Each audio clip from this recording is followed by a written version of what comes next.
Present school புக்ல 6ஆவதுல இருந்து 10வது வரலும் இருக்கிற தமிழ் புக்கை மட்டும் படிச்சா 100 மார்க் சார்.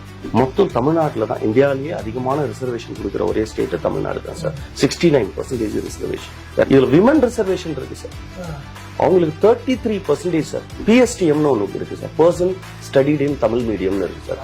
தமிழ் வழியில் பயின்றவர்களுக்கு 20% முன்னுரிமை சார். இப்போ வந்து உங்க இதுல ரீஃபண்ட் கொடுக்குறீங்கன்னு கேள்விப்பட்டேன். அதாவது பாஸ் பண்ணல அப்படின்னா நீங்க கொடுத்த காசை திரும்ப வாங்கிக்கலாம். இது மத்த இன்ஸ்டியூட்ல பண்றதுக்கு வாய்ப்பு கிடையாது. ஏன்னா இது அந்த மாதிரி எக்ஸாமும் கிடையாது. கட்டாயம் சார். இது எப்படி ஒர்க் ஆகும்? என்ன பண்றதுல இந்த ஐஏஎஸ் அகாடமி பொறுத்த வரைக்கும் ஏரியாக்கு 4 இருக்கு சார், மாவுக்கிற மாதிரி. கரெக்ட். அப்படி இருக்கும்போது இப்ப இந்த வீடியோ பாக்குறவங்க நான் என் கலாம் ஐஏஎஸ் அகாடமி சூஸ் பண்ணேன், என்ன உங்ககிட்ட ஸ்பெஷல் அப்படின்னு? Very good sir. Correct sir. வணக்கம், நான் ஆர்ஜே முன்னா. இந்த வீடியோல நம்ம கூட கலாம் ஐஏஎஸ் அகாடமியோட டைரக்டர் ஸ்ரீராம் சார் இருக்காரு. சார் வணக்கம் சார். வணக்கம் சார். சார், முதல்ல நான் வந்து பேசிக்கா ஒரு ஆர்ட்ஸ் குரூப் ஸ்டூடெண்ட் சார். இந்த டிஎன்பிஎஸ்சி பத்தியோ ஐஏஎஸ் பத்தியோ அப்புறம் இந்த குரூப் 1 குரூப் 2 குரூப் 3 இதை பத்தி எல்லாம் எதுவுமே தெரியாது. ஆனா நான் நிறைய கேள்விப்பட்டிருக்கேன். சரி, இந்த வாய்ப்பை பயன்படுத்தி இதெல்லாம் கொஞ்சம் தெரிஞ்சுக்கலாம் அப்படின்னு ஒரு ஐடியா சார். ஒரு ஆர்ஜேவா இருக்கேன், நான் இதை பத்தி எல்லாம் பேசினா பேசிக்கா கொஞ்சம் விஷயங்கள் தெரிஞ்சுக்கலாம்.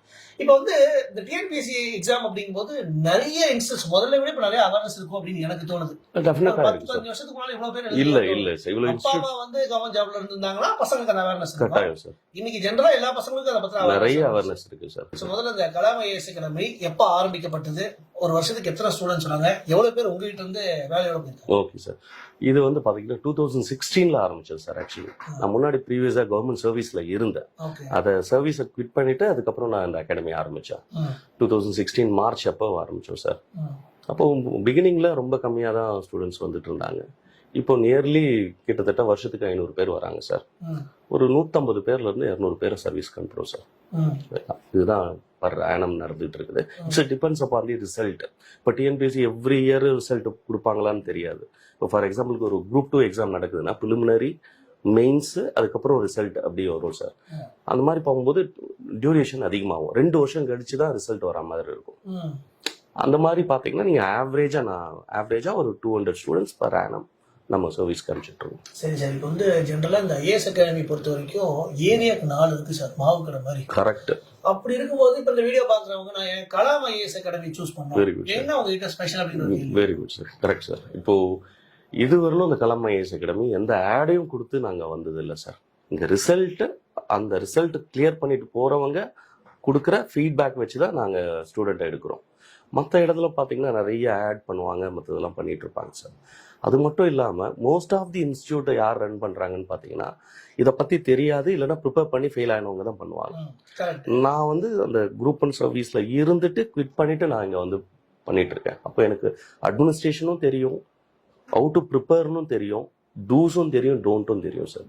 இதை பண்ணக்கூடாது, இது பண்ணால் இந்த பையன் சர்வீஸ் போக முடியாது, இந்த ஆஸ்பிரண்ட் சர்வீஸ் போக முடியாதுன்னு என்னால் கிளீனாக என்னால் சொல்ல முடியும். Okay sir. அடுத்ததா வந்து கவர்மெண்ட் ஜாப் எல்லாத்துக்கும் வேணும், யாருக்கு வேணும்னு கேட்டா யாருமே சொல்லுவாங்க. கட்டாயம் சார். எல்லாத்துக்கும் அந்த ஆர்வம் இருக்கும்போது நீங்க செல்ஃப் செக்னு ஒன்று இருக்கணும் சார். இது கட்டாயம் சார்.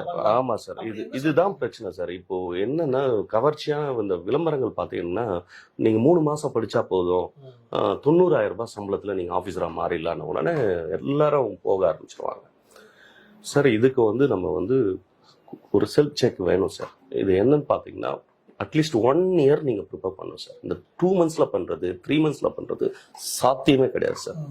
1 இயர் ப்ரிப்பேர் பண்ணணும். ஃபுல் டைம் பண்ணா இன்னும் நல்லது சார். என்ன சொல்றீங்க? ஒரு வருஷம் 24 மணி நேரம் படிக்கணுமா சார்? ஆமா சார், ஃபுல் டைம் பண்ணணும் சார். இது என்னன்னு பாத்தீங்கன்னா நம்ம 10th படிக்கிறதுக்கு நம்ம 1 வருஷம் எடுத்துக்கிட்டோம் சார். 10th கிளியர் ஆகிறதுக்கு. +2க்கு பாத்தீங்கன்னா மொத்தமா 12 வருஷம் ஆச்சு சார். +2 பண்றதுக்கு, டிகிரி பண்றதுக்கு ஒரு 3 வருஷம், 15 வருஷம் சார். கவர்மெண்ட் சர்வீஸ்க்காக 1 வருஷம்ன்றது ரொம்ப சாதாரணம் சார். அது தெரியாம +2 2 மாசம் படிக்கிறது, 3 மாசம் படிக்கிறது, அப்புறம் கிடைக்கலன்றது, நோட்டிபிகேஷன் வந்த பிறகு ப்ரிப்பேர் பண்ண ஆரம்பிக்கிறது, அந்த நோட்டிபிகேஷன் முடிஞ்ச பிறகு, அந்த எக்ஸாம் முடிஞ்ச பிறகு அப்புறம் வீட்டுக்கு போயிடுது.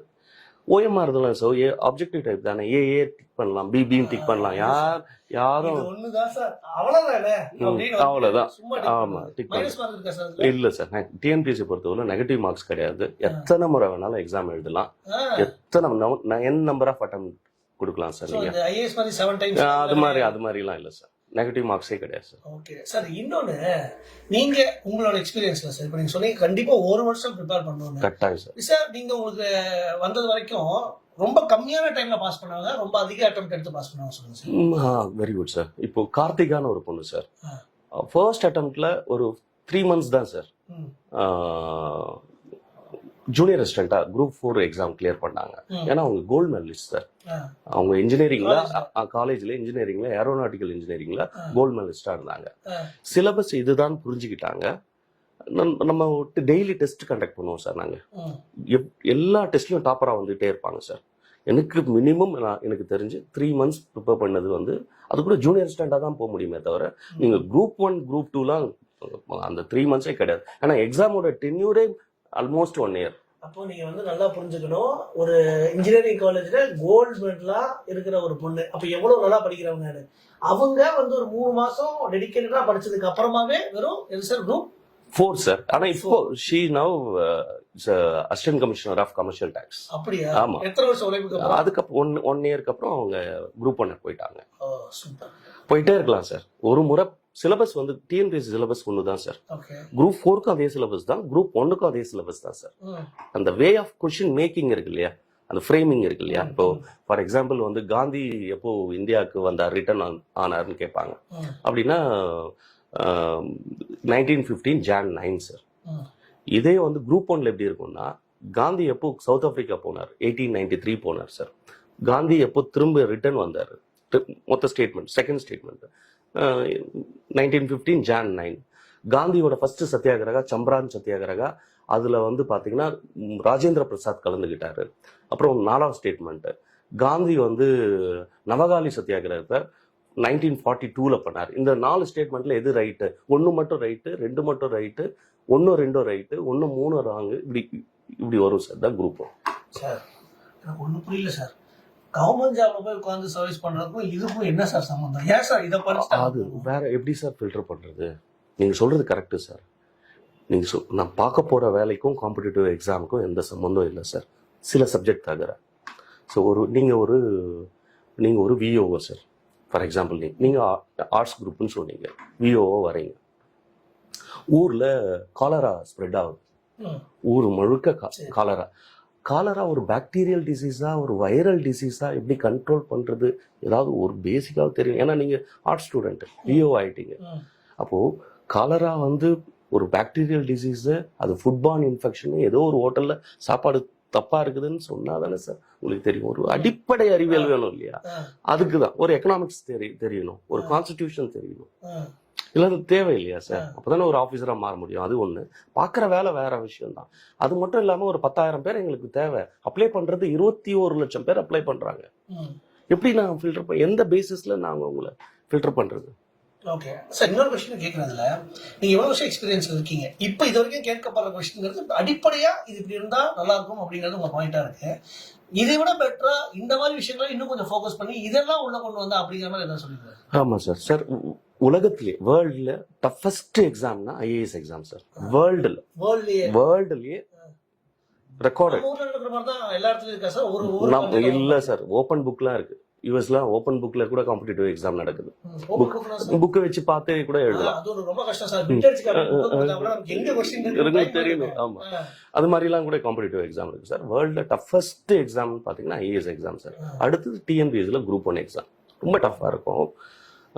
நீங்க என்ன கேள்வி கேட்டீங்க சார்? நம்ம இப்போ நீங்க சொன்ன மாதிரி காந்தி அப்போ உப்பு சத்தியாகிரகம் என்ன மாத்தலாம்னா சார், கரப்ஷன் இருக்கு இல்லையா சார்? யார் கரப்ட் பண்றா? ஐஏஎஸ் ஆபீசர்ஸ் எல்லாரும். ஜுடிஷியரியும் பண்ணுது, எக்ஸிக்யூட்டிவும் பண்ணுது, லெஜிஸ்லேட்டிவும் பண்ணுது. எல்லாருமே பண்றாங்கன்னு வச்சுக்கோங்க. நம்ம எக்ஸிக்யூட்டிவ்ல இருக்கிறதால அப்போ ஒரு எத்திக்ஸ் கொண்டு வரலாம் சார். இப்ப சேர்த்திருக்காங்க குரூப் 1ல. இப்ப புதுசா எத்திக்ஸ்னு ஒரு சப்ஜெக்டை சேர்த்திருக்காங்க. அதுக்கு முன்னாடி ஆப்டிடியூட்னு ஒண்ணு இருந்தது, நான் மெயின்ஸ் பேப்பர்ல சொல்றேன். அதை எடுத்துட்டு இப்ப எத்திக்ஸ் அறையியல்னு ஒண்ணு சேர்த்திருக்காங்க. திருக்குறள்னு ஒண்ணு இல்லாம இருந்தது சார். இப்போ ஒரு திருக்குறளுக்கு ஒரு 5ல இருந்து 10 மார்க் இம்பார்ட்டன்ஸ் கொடுக்குறாங்க சார். இது 2002க்கு அப்புறம் நடந்த சிலபஸ் மாற்றங்கள். ஏன்னா ஒரு குறள் படிக்கும்போது இப்போ ஃபார் எக்ஸாம்பிள் வந்து ஒரு துளி கண்ணீர் தான் வந்து இந்த உலகத்தை அழிக்கும்னு வள்ளுவர் சொல்லுவார் சார். நீ யார்கிட்ட லஞ்சம் வாங்குற அந்த கண்ணீர் இருக்கு இல்லையா, அது வந்து இந்த உலகத்தையே அழிக்கும்னு சொல்லுவாரு. ஃபார் எக்ஸாம்பிள் அல்லல் பட்டு ஆற்றாத அழுத கண்ணீர் செல்வத்தை தேய்க்கும் படை அப்படின்னு சொல்லுவார் சார்.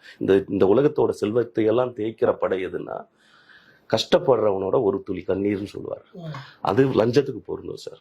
நீங்க கஷ்டப்பட்டு ஒரு அம்மா தலையில என்ன கூட வைக்காத ஒரு அம்மா, நீங்க ஒரு விஓவா இருக்கீங்க, ஒரு ஓஏபி பென்ஷனுக்காக வந்தவங்க கிட்ட ஒரு 500 ரூபா கொடுன்னு வாங்கிட்டு அவங்க கண்ணீர் சிந்திட்டு போயிட்டாங்கன்னா முடிஞ்சு சார். இந்த எத்திக்ஸ் எங்க கிடைக்கும்னா அவங்க படிக்கும்போது கிடைக்கும் சார். இப்ப திருக்குறள் வந்ததால நான் சொல்றேன். சோ வேர்ல்ட்ல இல்லாத ஒரு விஷயம்னா நம்ம கிட்ட திருக்குறள் இருக்குது, அது உள்ள போட்டிருக்காங்க. அறையல் வந்து குரூப் 1க்கு கொண்டு வர்றாங்க. சோ இதெல்லாம் கொஞ்சம் கரப்ஷனை மட்டுப்படுத்தும்னு நினைக்கிறேன் சார். சார் இப்ப ஜென்ரலா வந்து இதை பார்த்துட்டு இருக்கிறவங்களுக்கு நிறைய பேருக்கு அந்த டிஎன்பிஎஸ்சி எழுதணும்னு ஆசைப்படுவாங்க சார். என்ன ரூல் சார்? இந்த 12th படிச்சிருக்கணுமா இல்ல காலேஜ் டிகிரி முடிச்சிருக்கணுமா, எந்த வயசு வந்து எந்த வயசு வரைக்கும் இருக்கலாம்? Super sir. அப்புறம் இந்த குரூப் 1 2 3 4 4 சொல்றீங்களா சார்?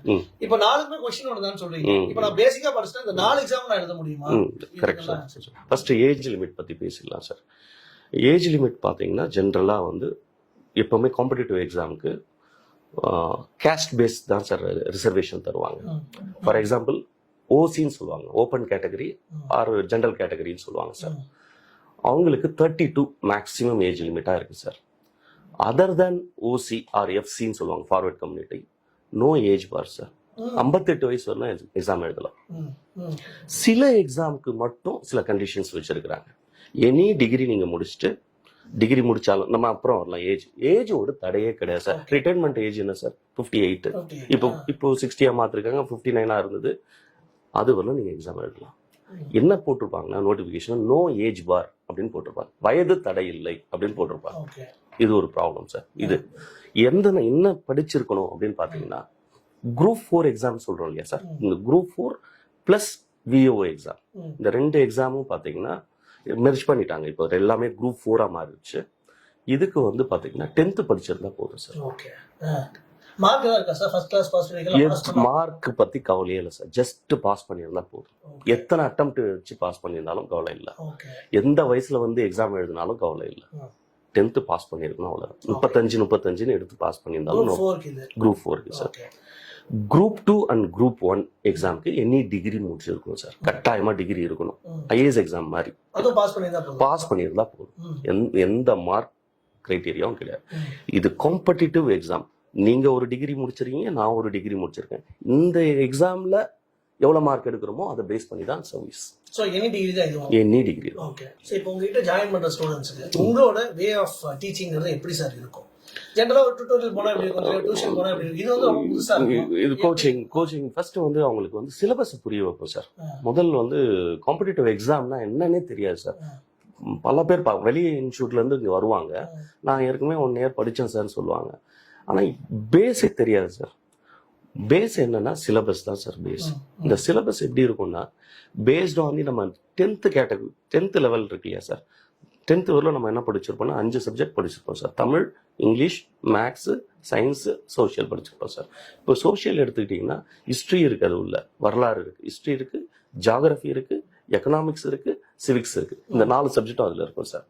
ஆனா 10th புக்ல இருந்து தான் கொஸ்டின் வரும்னு கிடையாது சார். இது நிறைய பெரிய பல வித்து இருக்குது. என்னன்னா காம்படிட்டிவ் எக்ஸாம்னா 10th புக் வரலாம் படிச்சா போதும் அப்படின்னு நினைக்கிறாங்க. அது கிடையாது சார். சப்ஜெக்ட் அந்த சப்ஜெக்டை நம்ம காமனா எடுத்து யூஸ் பண்றாங்க. இப்போ சயின்ஸ்னு எடுத்துக்கிட்டீங்கன்னா பிசிக்ஸ் இருக்கு, கெமிஸ்ட்ரி இருக்கு, பாட்னி இருக்கு, ஜுவாலஜி இருக்கு. இந்த 3 அதுல, இந்த 4 அதுல இருக்கும் சார். பயாலஜி இருக்கு, பிசிக்ஸ் இருக்கு, கெமிஸ்ட்ரி இருக்கு சார். தமிழ்நாட்டுல ஒர்க் பண்றதால தமிழ்நாடு அட்மினிஸ்ட்ரேஷன் ஒரு பேப்பர் இருக்கு சார். தமிழ்நாடு ஹெரிட்டேஜ் அண்ட் கல்ச்சர்னு இன்னொரு பேப்பர் இருக்கு சார். அது சப்ஜெக்ட் இருக்குது. எல்லாம் சேர்த்து கரண்ட் அஃபேர்ஸ் இருக்கு. மேக்ஸ் வந்து இங்க ஆப்டிடியூட் ரீசனிங் சொல்லுவோம். நம்ம படிக்காதது கரண்ட் அஃபேர்ஸ், இன்னைக்கு என்ன நடந்துட்டு இருக்குன்னு படிக்கணும். மொத்தமா 10 யூனிட் இருக்கும் சார். 10 யூனிட்ல இருந்து ஒவ்வொரு யூனிட்ல இருந்து 10 மார்க், 8 மார்க், 7 மார்க் அப்படி வரும். ஆப்டிடியூடுக்கு மட்டும் 25 மார்க்னு ஸ்டாண்டர்டா வரும் சார். சார் இந்த क्वेश्चन பேப்பர் எப்படி சார் இருக்கும்? எத்தனை மார்க்குக்கு இருக்கும்? क्वेश्चन பேப்பர் வந்து பாத்தீங்கன்னா சார் பொதுவா குரூப் 1க்கு வேற, குரூப் 2க்கு வேற, குரூப் 4க்கு வேற சார். क्वेश्चन பேப்பர் ஒரே எக்ஸாம் தான். ஒரு நாள் ஒரே எக்ஸாம். ஒரே ஒரு எக்ஸாம் காலையில 10 to 1 அப்படி இருக்கும் sir. 3 hours exam sir. 10th இப்ப இருக்கிற பேட்டர்ன் படி 10th பண்ணணும்னா 100 क्वेश्चन தமிழ்ல இருக்கும் சார். 100 क्वेश्चन ஜெனரல் ஸ்டடீஸ்னு சொல்ற இப்ப இருக்கும் sir. 100 Tamil 6th to 10th லெவலுக்கு தமிழ் பேப்பர் மட்டும் படிச்சா போதும். ஸ்கூல் புக்ல இருக்கு இல்லையா சார், 6th to 10th இப்ப பிரசன்ட் ஸ்கூல் புக்ல 6வது இருந்து 10வது வரலும் இருக்கிற தமிழ் புக்கை மட்டும் படிச்சா 100 மார்க் சார். சார் வெறும் தமிழ், அதாவது 5 புக் சொல்றீங்க, 5 தமிழ் புக் படிக்கணும். 6th 7th 8th 9th 10th Tamil book மட்டும் படிக்கணும். தமிழ் அது ஒரு 100 மார்க்ஸ் பிளஸ் 100 கொஸ்டின்ஸ். நான் சொன்னேன் இல்லையா சார், ஹிஸ்டரி, ஜியாகிரபி, எக்கனாமிக்ஸ் இதுல இருந்து வரும். எவ்வளவு மார்க் எடுக்கணும்? 200 கொஸ்டின்ஸ் சார். ஒரு கேள்விக்கு 1.5 மார்க் சார், 1.5 மார்க்ஸ், மொத்தமா 300 மார்க்ஸ் சார். நம்ம 200 கொஸ்டின்ஸ்க்கு எத்தனை கொஸ்டின்ஸ் ரைட் பண்றோன்றது வச்சுதான் நீங்க சர்வீஸ் தான் இல்லையான்னு தெரியும் சார். இது எத்தனை மார்க்னு ஒரு கட் ஆஃப் இல்ல சார். அதுதான் சார். என்னன்னா பாஸ் பண்ணிட்டா அப்படின்னா வேலை சார் 90 மார்க் 10th மாதிரி சார், 35 மார்க் எடுத்தா பாஸ் இல்ல +2 மாதிரி. ஆனா எம்பிபிஎஸ் சீட் கொடுக்க முடியாது இல்லையா. பாஸ் நீங்க எத்தனை பேருக்கு கிடைக்கும் சார்? அப்போ இது வந்து கட் ஆஃப் சார். இப்போ இது வந்து கட் ஆஃப் வச்சிருப்பாங்க. இந்த கட் ஆஃப் எப்படின்னா sir, based on the reservation sir. மொத்தம் தமிழ்நாட்டில் தான் இந்தியாவிலேயே அதிகமான ரிசர்வேஷன் கொடுக்குற ஒரே ஸ்டேட் தமிழ்நாடு தான் சார். 69% ரிசர்வேஷன். வேற எந்த ஸ்டேட்லயுமே இது கிடையாது. 50% தான் ரிசர்வேஷன். இந்த 69% பார்த்தீங்கன்னா பிசி சார், பேக்வேர்ட் கம்யூனிட்டி, இவங்களுக்கு 26.5% ரிசர்வேஷன் சார். பிசி முஸ்லீம்னு ஒரு கேட்டகரியை கொடுக்குறாங்க சார். இது இன்டர்னல் ரிசர்வேஷன். பிசிக்குள்ள ஒரு ரிசர்வேஷன் வந்து அவங்களுக்கு 3.5% சார். மொத்தமா 30% for BC. BC plus BCM அப்படின்னு ரவுண்டா வச்சிருக்கு சார். 30% போயிடுச்சு சார். எம்பிசிக்கு 20% சார். அப்புறம் எஸ்சிக்கு 15% சார், ஷெட்யூல் கேஸ்டுக்கு. அந்த ஷெட்யூல் கேஸ்ட்லயே பாத்தீங்கன்னா SCAன்னு சொல்லுவாங்க, அருந்ததியர் அப்படின்னு ஒரு கேட்டகரி கொடுத்து வந்தாங்க சார். அவங்களுக்கு 3% சார். எஸ்டி ஷெட்யூல் ட்ரைப்ஸ் அவங்களுக்கு 1% சார். ஓவராலா பார்த்தீங்கன்னா 69% வரும் சார். மீதி 31% ஜெனரல் கேட்டகரி சார். இதை பேஸ் பண்ணி தான் இப்போ ஃபார் எக்ஸாம்பிள் ஒரு பிசி ஸ்டூடெண்ட்டு ஆஸ்பிரண்ட்டு 200 கொஷின்ஸ்க்கு ஒரு 145 கொஷின்ஸ் ரைட் பண்ணியிருக்காருன்னு வச்சுக்கோங்களேன். இல்லை மார்க்ஸாக பேசிடலாம். ஒரு 250 மார்க்ஸ் எடுத்திருக்காரு. ஒரு எஸ்டி ஸ்டூடெண்ட்டு 220 மார்க்ஸ் தான் எடுத்திருக்காரு. 30 மார்க் வேரியேஷன் இருக்குது அப்படின்னு வச்சுக்கோங்களேன். பிசிக்கு கிடைச்சாதான் கிடைக்கும், ஆனா எஸ்டிக்கு கிடைச்சிடும். இது நிறைய பேருக்கு தெரியாது சார். என்ன பண்ணுவாங்கன்னா, ஆமா என்ன ஆயிடும்னா சார், நானும் 250 எடுத்தேன், அவங்களும் எடுத்தாங்க, ஆனா அவங்களுக்கு சர்வீஸ் வந்துச்சு, எனக்கு வரல அப்படின்பா. இதுல விமன் ரிசர்வேஷன் இருக்கு சார். அவங்களுக்கு 33% சார். இந்த 69% இருக்கு இல்லையா, ஒட்டு மொத்தமா 69%. இப்படி இல்லாட்டி 100% இருக்கு இல்லையா சார், இதுல 33% மஸ்ட் விமனா இருக்கணும் சார். பெண்ணா இருந்தே ஆகணும். மொத்த ரெக்ரூட்மெண்ட்ல 33% விமனா இருக்கணும். அப்போ ஒரு மேல், இதே பிசி கம்யூனிட்டி, நீங்க 250, அந்த பொண்ணும் 250, உங்களுக்கு கிடைக்காது, ஆனா அவங்களுக்கு கிடைக்கும். அது எல்லாமே உள்ள சார். எல்லாமே physically challenge, ex service men எல்லாமே ரிசர்வேஷன்ல வந்துடும் சார். அந்தந்த கேட்டகரி. பிஎஸ்டிஎம்னு ஒன்று இருக்கு sir, person studied in Tamil மீடியம்னு இருக்கு சார். தமிழ் வழியில் பயின்றவர்களுக்கு 20% முன்னுரிமை, பிரியாரிட்டி அப்படின்னு இருக்கு. ஆமா சார், தமிழ்லயும் இருக்கும், இங்கிலீஷ்லயும் இருக்கும் சார். எதுல வேணாலும். ஆமா, உங்களுக்கு இங்கிலீஷ்னா இங்கிலீஷ் பண்ணிக்கலாம், தமிழ்னா தமிழ் பண்ணிக்கலாம் சார். நெக்ஸ்ட் இப்போ கலாம் அகாடமி பத்தி சொல்லுங்க. அதாவது என்னன்னா, இப்ப பாத்துட்டு இருக்க பசங்க நீ ஜாயின் பண்ணணும்னா ஒரு எக்ஸாமுக்கு 1 வருஷம் தேவைப்படுமா, இல்ல டெய்லி எத்தனை மணி நேரம் நீங்க சொல்லி கொடுத்தீங்க? நான் சொல்றது வந்து பாத்தீங்கன்னா சார், இதுதான் சார் கரெக்டான மெத்தட். ஏன்னா நம்ம எல்லா இடத்துலயும் நீங்க 3 மாசத்துல பாஸ் பண்ணிடலாம் அப்படின்னு சொல்லி நிறைய பேரோட நிறைய இதாயிட்டு இருக்காங்க சார். ஒரு சிலபஸை புரிஞ்சுக்கிறதுக்கே ஒரு 1 month 2 months எடுக்கும் சார். சார் ஒரு டிகிரி வாங்குறதுக்கு 15-17 வருஷம் ஆகுது சார். ஒரு சர்வீஸ் போறதுக்கு 3 மாசத்துல பாசிபிள் ரொம்ப கஷ்டம் சார். இதுதான் உண்மை சார். அப்போ ஒரு சிலபஸை பார்த்துட்டு அதுக்கப்புறம் அதை டெஸ்ட் எடுத்து கிளாஸ் எக்ஸ்பர்ட்ஸ் வந்து கிளாஸ் எடுத்து டவுட்டை கிளியர் பண்ணி கொஞ்சம் கொஞ்சமா நம்ம வந்து உள்ள வருவோம் சார். ஏன்னா இப்போ நீங்க ஆர்ட்ஸ், நீங்க சயின்ஸும் படிச்சாகணும். ஒரு சயின்ஸ் ஸ்டூடெண்ட் ஹிஸ்டரியும் படிச்சாகணும். அப்போ வராத ஒரு சப்ஜெக்ட் கட்டாயமா ஒவ்வொரு ஆஸ்பிரண்ட்டுக்கும் இருக்கும். பிடிச்ச சப்ஜெக்டும் இருக்கும் அதுல. அப்போ வராத சப்ஜெக்டை நம்ம படிக்க போறோம். யாரா இருந்தாலும் அப்படி இருக்கும் சார். இதுதான் சார் இங்க இருக்கிற காம்ப்ளிகேஷன். இதை பண்ணி ஒரு ஃபார் எக்ஸாம்பிள் ஒரு நோட்டிபிகேஷன் வருது சார், ஜனவரி மாசம் வருதுன்னு வச்சுக்கோங்களேன். ஜனவரி 20ஆம் தேதி நோட்டிபிகேஷன் வருதுன்னா, இப்படி இவ்வளவு பேரை நாங்க எடுக்க போறோம் குரூப் 4. ஆமா, ஜனவரி மாசம் ஒரு ஃபார் எக்ஸாம்பிள் சொல்றேன் சார், ஒரு 10,000 குரூப் 4 கேண்டிடேட்டா எடுக்க போறோம். குரூப் 4 நோட்டிபிகேஷன் வருதுன்னு வச்சுக்கோங்களேன். நம்ம ஆளுங்க பரபரப்பாயிடுவாங்க சார். நியூஸ் பேப்பர்லாம் ஆட் வர ஆரம்பிச்சிடும். அங்கங்கே சத்திரத்தை பிடிக்க ஆரம்பிச்சிருவாங்க. பிடிச்சிட்டு ஒரு ஃபீஸ் ஸ்ட்ரக்சர், ஒரு கேட்சியான ஃபீஸ் ஸ்ட்ரக்சரை போடுவாங்க சார். எல்லாரும் போய் சேர்ந்துட வேண்டியது. ஏன்னா 10,000 பேர் எடுக்கிறாங்களே, அதுவும் சிங்கிள் ஷாட் எக்ஸாமு, அதுக்கு மேலே ஃபர்தர் எக்ஸாம்ஸும் கிடையாது. இப்போ உள்ளே வருவாங்க சார். இந்த நோட்டிஃபிகேஷனுக்கும் எக்ஸாமுக்கும் 80 daysலேருந்து 90 days டைம் இருக்கும் சார். அவ்வளோதான் இருக்கும் சார். நம்ம ஆளு ஸ்டார்ட் பண்றதே அவ்வளவு அப்பதான் சார். ஆமா, 90 நாளுக்குள்ள முடிச்சிருவாங்க சார். அதுக்கப்புறம் எக்ஸாம் எழுதி முடிச்ச உடனே அவங்க வேலையை பார்க்க போயிடுவாங்க சார். அந்த ரிசல்ட் வர்றதுக்கு ஒரு 8 மாசம் ஆகும் சார். வந்து பார்த்தா என்ன நமக்கு தெரியுமா சார் இந்த ரிசல்ட் எப்படி இருக்கும். ஆமா, அவர் நினைப்பார் சார், ஏன்னு அடிப்போம், பி அடிப்போம், இங்கி பிங்கி பாங்கி போடுவோம், எப்படியாவது வந்துருவாங்க. தெரிஞ்ச கேள்வி ஒரு 20 கேள்வி மாட்டிக்கும் சார். எப்படி தமிழ்லயோ இல்ல கேள்விப்பட்டதோ ஏதோ ஒண்ணு இருக்கும். அசுரன் படம் வந்து யாரோட கதை அப்படின்லாம் கேட்பாங்க. ஆமாமா, எல்லாமே சார். இலக்கியம் உண்டு சார். சங்க காலம் முதல் இக்காலம் வரை தமிழ் இலக்கிய வரலாறு பேசுவாங்க சார். எல்லாமே ஒரு சினிமாவை பத்தி தெரியும். இந்தியாவில் முதல் எப்ப சினிமா பண்ணாங்க, 1913 பண்ணாங்க, அதெல்லாம் கேட்பாங்க. முதல் நோபல் பிரைஸ் எப்போ வாங்கினாங்க, 1913 வாங்கினாங்க. ரவீந்திரநாத் தாகூர், எல்லாத்த பத்தியும் உங்களுக்கு தெரியும் சார். ஒரு காம்படிட்டிவ் எக்ஸாம் முடிச்சுட்டு ஒரு ஆஃபீஸரா போய் உட்காரவங்களுக்கு தெரியாத ஃபீல்டே இருக்காரு சார். கிளாஸ் எத்தனை மணில இருந்து எத்தனை மணிக்கு ஆரம்பிப்பீங்க சார்? சார் கிளாஸ் வந்து நமக்கு வந்து வேரியஸ் பேட்சஸ் இருக்கு சார். இப்போ ஃபார் எக்ஸாம்பிள் வந்து 10 to 1 ஒரு பேட்ச் இருக்கு சார். அதுக்கு ஒரு பேர் வைப்போம் sir. Kamaraj batch, Netaji batch, Rajaji batch அப்படின்னு. அப்படிதான் சார். நீங்க எந்த ஸ்டூடெண்ட்னா ராஜாஜி பேட்ச் சார் அப்படிம்பாங்க. அப்ப ராஜா பேட்ச்னா 10 to 1. இப்போ அது முடிஞ்ச உடனே ஒரே காலையில 10 to 1 2 இடத்துல 2 கிளாஸ் ரூம்ஸ்ல நடக்கும் சார். மேல ஒரு கிளாஸ் ரூம், கீழே ஒரு கிளாஸ் ரூம் இருக்கும். அவங்களும் மார்னிங் பேட்ச் தான். ஆனா பேட்ச் வந்து அவர் ராஜாஜியா இருப்பாங்க, இவங்க நேதாஜியா இருப்பாங்க. இப்படி பேட்ச் இருக்கும் சார். 10 to 1 ஒரு பேட்ச் சார். ஈவினிங் பார்த்தீங்கன்னா 5 to 8 ஒரு பேட்ச் இருக்கும் சார். இப்போ அடுத்தது வந்து weekend batch sir. Saturday Sunday mostly working people வந்து அதில் பண்ணுவாங்க சார். சாட்டர்டே சண்டே லீவுன்றதால அது ஃபுல் டே இருக்கும் சார். மார்னிங் 10 to evening 5 இருக்கும். இப்படி பேட்சஸ் நிறைய இருக்கும். இதுதான் timing sir. Very good sir. Sir இப்போ ஃபீஸ் ஸ்ட்ரக்சர் இங்கே கிட்டத்தட்ட நீங்கள் ஆச்சரியம் தான் படுவீங்க சரிங்களா. ஏன்னா நீங்கள் சார் நீங்க ஐஏஎஸ்க்கு எவ்வளவு ஃபீஸ் சார் ஒரு கற்பனையில சொல்லுங்க சார். ஐஏஎஸ்னா பெரிய படிப்பு சார். அப்படி இல்ல சார். ஒரு இன்ஜினியரிங் காலேஜுக்கு போறனாலே ஒரு செமஸ்டர் ஃபீஸ் 50,000. எல்கேஜிக்கு சார்? எல்கேஜிக்குலாம் 2 லட்சம் சார். சார் 1 இயருக்கு சார் நம்ம கிட்ட 3 பேட்ச் இருக்கு சார். இப்போ இந்த ஃபுல்லி ரீஃபண்டட் பேட்சஸ் வந்து இப்பதான் ஸ்டார்ட் பண்ணி போறோம். 1 இயர், ஏன்னா நம்ம கிட்ட இந்த 2 months பேட்ச், 5 months பேட்ச் இப்படி ஒரு கான்செப்டே கிடையாது. நான் ஏன்னா 1 year வேணும்ன்றது சொல்றேன் இல்லையா. 1 year 1.5 year பேட்ச் இருக்கு சார். 1 year பேட்ச்னா 30,000 வாங்குறோம் சார்.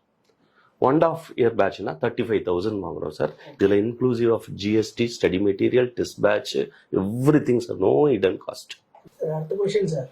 ஜென்ரலா இந்த மாதிரி கோச்சிங் சென்டர்னா அது அண்ணா நகரை சுற்றி தான் இருக்கும். நீங்க குளத்தூர்ல இருக்கீங்க, என்ன காரணம் சார்? பிராட்டப்பே நம்ம அண்ணா நகர் தான் சார். ஐஏஎஸ் ஆகணுன்ட்டு தான் நம்ம எய்ம்.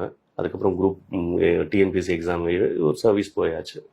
அண்ணா நகர்ல இருக்கக்கூடாது, அண்ணா நகர் வேண்டாம், தனியாக ஒன்று கிரியேட் பண்ணும். அதுவும் பார்த்தீங்கன்னா நார்த் மெட்ராஸில் வந்து எந்த இன்ஸ்டியூட்டுமே இல்லை சார். நார்த் மெட்ராஸ்ல நிறைய பேர் படிக்க மாட்டாங்க அப்படிங்கிற ஒரு மித்தம் இருக்கு சார். அவங்க படிக்கிறதுலாம் கிடையாது அப்படிங்கிற ஒரு இதுவும் இருக்கு. அதை உடைக்கணுன்றதுக்காக தான் நம்ம கலாம் அகாடமி இங்கே கொண்டு வந்தோம் சார், கொளத்தூர்ல 2016. சார் இப்போ வந்து உங்க இதுல அந்த ரீஃபண்ட் கொடுக்குறீங்கன்னு கேள்விப்பட்டேன். அதாவது பாஸ் பண்ணல அப்படின்னா நீங்க கொடுத்த காசை திரும்ப வாங்கிக்கலாம். ஆமா சார். இது மற்ற இன்ஸ்டியூட்ல பண்றதுக்கு வாய்ப்பு கிடையாது. ஏன்னா இது அந்த மாதிரி எக்ஸாமும் கிடையாது. கட்டாயம் சார். இது எப்படி ஒர்க் ஆகும், என்ன பண்றீங்க? ஒன்றும் இல்லை சார். இப்போ நம்மளோட பாஸ் பர்சன்டேஜே பார்த்தீங்கன்னா 86% சார். நாங்கள் சாதாரணமாக நான் 1 year 1.5 years கோர்ஸ் சொன்னேன் இல்லையா, இதோட பர்சன்டேஜே 86% சார். இது பார்த்தீங்கன்னா 2 years ஃபுல் டைம் ப்ரோக்ராம். இங்கே தான் அவங்க இருக்கணும். 2 years ஃபுல் டைம் ப்ரோக்ராம்னா இங்கே தான் இருக்கணும்னா காலையில் 10 to evening 5 o'clock வரல இருப்பாங்க சார். எங்கள் கண்ட்ரோல்லே இருப்பாங்க. படிக்கணும். அதுக்கப்புறம் ஸ்டடி ஹால் இருக்கு, அங்கே படிச்சுக்கலாம். கிளாஸ் 10 to 1 இருக்கும். 2 to 5 ஸ்டடி ஹாலில் அவங்க உட்காந்து படிக்கலாம். அப்போது மத்தியானமும் அவங்களுக்கு டெஸ்ட் நடந்துட்டு இருக்கும். டெய்லி டெஸ்ட் நடக்கும். இந்த 2 yearsல 100% அவங்க உள்ள போயிடுவாங்க சார். அதே மாதிரி நாங்கள் எல்லாரையுமே நாங்கள் எடுத்துக்கல சார். நாங்கள் வைக்கிற டெஸ்ட்டில் அந்த டெஸ்ட்டை வந்து கிராஸ் பண்ண அந்த கட் ஆஃபை தாண்டா மட்டும்தான் அவங்க எடுத்துக்க முடியும். ஃபார் எக்ஸாம்பிள் ஒரு 700 marks எடுத்த ஒரு ஸ்டூடெண்ட்டை எடுத்துக்கிறது, நான் அந்த அப்போ இருக்கிற இது சொல்றேன். இப்போ 10th ஒரு 60% மார்க் எடுத்தவங்க, +2ல 60% எடுத்தவங்க, டிகிரியில் ஒரு 60% எடுத்தவங்க, இப்படி இருந்தவங்களுக்கு மட்டும்தான் சார் நாங்கள் சீட் கொடுக்குறோம். ஏன்னா காம்படிட்டிவ் எக்ஸாம் எவ்வளோ காம்ப்ளிகேட்டட்னு எனக்கு தெரியும். நீங்க சொல்ற 60%ங்கிறது ரொம்ப கம்மி தான். ஆமா ஆமா அதுதான் சார் 16 வச்சிருக்கோம் நாங்க. ரெண்டாவது ப்ராப்பரா அவங்க வந்து கிளாஸ் அட்டன் பண்ணணும். ஒரு ஃபார் எக்ஸாம்பிள் ஒரு இந்த ப்ரோக்ராம்குள்ள வராங்க, ஃபுல்லி ரீஃபண்ட் ப்ரோக்ராம்குள்ள வராங்கன்னு வச்சுக்கோங்களேன். ஜாலி இல்லையா, எப்படியா இருந்தாலும் ரீஃபண்ட் வாங்க போறோம்ல, அப்போ அங்கேயே அந்த டிசிப்ளின் வந்து உடனே போயிடும் சார். ஒரு 10 நாள் வருவாங்க, அப்புறம் 10 நாள் லீவ் போட்டு போயிடுவாங்க. அப்போ எதுக்குன்னா ஃபீஸ் கட்டிருக்கோம், அது திரும்ப வரப்போகுது அப்படிங்கிற ஒரு லெத்தார்ஜி வந்துடும் சார். அதனால் நான் என்ன பண்றோம்னா மந்த்லி 90% அட்டெண்டன்ஸ் இருக்கணும். இவ்வளோ டெஸ்ட் எழுதிருக்கணும், இந்த டெஸ்ட்ல இவ்வளோ ஆவரேஜ் மார்க் எடுத்திருக்கணும். இதை நாங்க மெயின்டைன் பண்றோம் சார். இதை நீங்க வயலேட் பண்ணீங்கன்னா உங்களுக்கு அப்பவே நீங்க இது போயிடலாம். லீஃப் வேணும் கிடையாது, அப்படிதான் அக்ரிமெண்ட் பண்றோம் சார். ரீஃபண்ட்லாம் கிடையாது. இது என்னத்துக்கு இந்த ஸ்கீம் சார்? நிறைய பேர் 1.5 லட்சம் 2 லட்சம் இந்த குரூப் 4க்கு ஒரு ஃபீஸ் கட்டுவாங்க, குரூப் 2க்கு ஒரு ஃபீஸ் கட்டுவாங்க, வருமா வராதான்னு தெரியாது, லாஸ் ஆயிடுவாங்க சார். பணம் ஒரு மேஜர் இதுவா இருக்கும் சார். அது பண்ண வேண்டாம். நீ அதை பத்தி கவலைப்படாத, நீ படி, உன் பணம் வீணாகாது. உனக்கு தேவை அல்டிமேட் கோல், உனக்கு கவர்மெண்ட் சர்வீஸ். அது கிடைக்காட்டி நான் பணம் கொடுத்துட போறேன். அப்போ உனக்கு நீ அது பண்ண வேண்டான்றத கவலைப்படாம படி, அவ்வளவுதான். கவலைப்படாம படி சார். இப்போ நீங்க சொன்ன மாதிரி இந்த ரீஃபண்ட் ப்ரோக்ராமுக்கு இந்த வருடத்திற்கான எக்ஸாம் எப்போ பண்றீங்க, எப்படி ரெஜிஸ்டர் பண்ணலாம்? ஒன்றும் இல்லை சார், October 2 பண்றோம். இந்த காந்தி ஜெயந்தி அன்னைக்கு அதை ஸ்டார்ட் பண்றோம். ஒரு நல்ல நாள்ல குழந்தைங்க ஸ்டார்ட் ஆகட்டும். October 2 sir. Scholarship through WhatsApp மூலமா இல்ல வெப்சைட் மூலமா ரெஜிஸ்டர் பண்ணிக்கலாம். கலாம் www.kalamtrainingacademy.comல பண்ணிக்கலாம். எங்களோட ஃபேஸ்புக் ஐடியும் kalamtrainingacademy.comல தான் இருக்குது. அதில் நீங்கள் ஃபாலோ பண்ணிக்கலாம் சார். ஸோ October 2 ரெஜிஸ்டர் பண்ணணும்னு முயற்சி பண்ணவங்க அதை ரெஜிஸ்டர் பண்ணுங்க. நல்லா படிச்சீங்க அப்படின்னா உங்களுக்கு கோர்ஸுக்கான பணம் அப்படியே ரீஃபண்டும் பண்ணப்படும். அதானே சார்? கரெக்டாக சார். நல்லா படிக்கலன்னா சர்வீஸ் கிடைக்கலன்னா ரீஃபண்ட் சார். அதாவது நீங்க முயற்சி பண்ணி அது நடக்கலன்னா ரீஃபண்ட். ஆமா. பட் அவர் வந்து ரொம்ப கான்ஃபிடென்ட்டா சொல்றாரு, நல்லா படிச்சதா வேலை கிடைச்சிடும், கவலையே இல்லை. கரெக்டாக சார்.